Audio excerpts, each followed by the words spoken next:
Madame, Monsieur, bonjour. Bienvenue dans cette édition spéciale de TV Numéro dédiée au feu.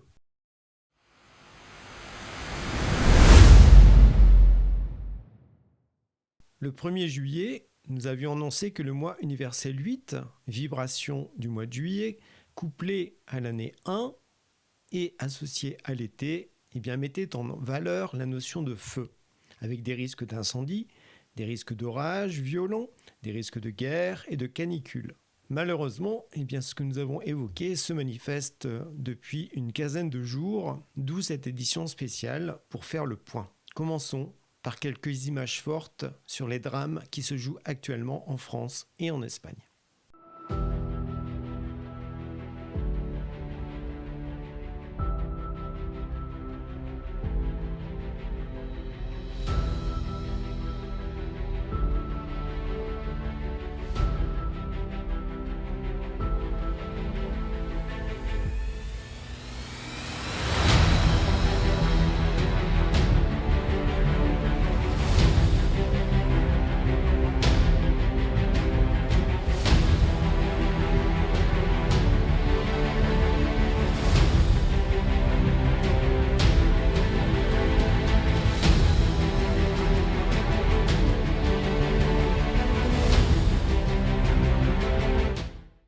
Bravo aux sapeurs-pompiers qui combattent ces différents feux ardemment. Et bravo aux agriculteurs qui viennent leur porter main forte, ainsi qu'aux nombreux bénévoles. Au cours de ces différents drames, de nombreuses personnes ont été impactées. Certaines ont perdu des biens matériels, d'autres ont vu leurs vacances partir en fumée. La plupart des victimes ont été profondément choquées, psychologiquement. Certaines personnes, par contre, s'en sont plutôt bien sorties. TV Numéro a interviewé l'une d'entre elles. Ouais, ça a été un choc, quoi. Alors, quand on voit ça à la télé et qu'on n'est pas vraiment directement concerné, on regarde ça de loin, quoi. Mais là, vous êtes en camping, tout à coup, il y a le feu qui arrive vraiment, la fumée, et c'est la panique générale, et il faut fuir les lieux pour sauver sa peau, quoi. Waouh, c'est violent, quoi. Et puis après, on constate qu'on a tout perdu, quoi.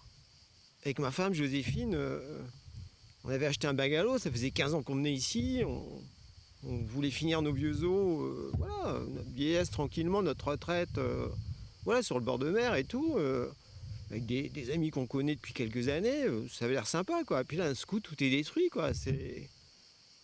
Waouh, on a tout perdu, mais en même temps, je trouve que ça nous a réveillés. On a de la chance, Joséphine et moi, qu'on a la foi, quoi. On a foi en Dieu et ça nous a permis de rester debout, quoi. On a même aidé des gens qui étaient complètement dans la panique, hystérique. Nous, on a fait un stage de premier secours, ça nous a servi, là. Donc, on revoit, avec ma femme, on revoit notre vision des vacances, quoi. À quoi ça sert, au fond, finalement, de rien faire on pourrait pas se rendre plus utile, être créateur, donner, donner le meilleur de soi, quoi. Quand une catastrophe comme ça vous arrive, vous frappe de plein fouet, là, ça réveille, quoi. Au fond, je trouve que c'est salutaire. Mais encore faut-il avoir la foi. On a vu plein de gens, s'ils sont en dépression totale, là, avec un suivi psychologique et tout, parce que, pour eux, il n'y avait que l'argent, que la matière, que le rôle social qui existait, puis ils n'avaient pas de foi, il n'y avait rien, quoi. Donc, ils s'écroulent totalement. Et nous, nous, on a foi en Christ.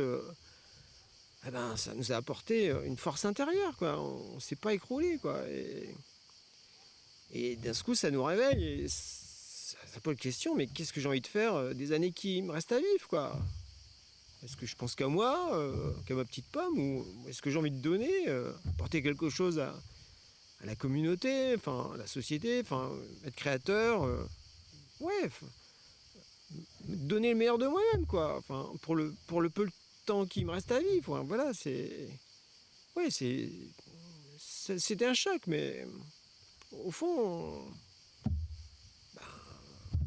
ça nous a réveillés, quoi. Donc c'est positif, c'est positif. Un témoignage touchant qui évoque bien certaines valeurs du nombre 8. le courage, l'acceptation de la mort et de la renaissance, la transformation, la transcendance, la résilience, la maîtrise de soi également. À présent, terminons cette édition spéciale par quelques citations inspirantes. Je vous souhaite à présent une bonne journée et à bientôt dans une prochaine émission.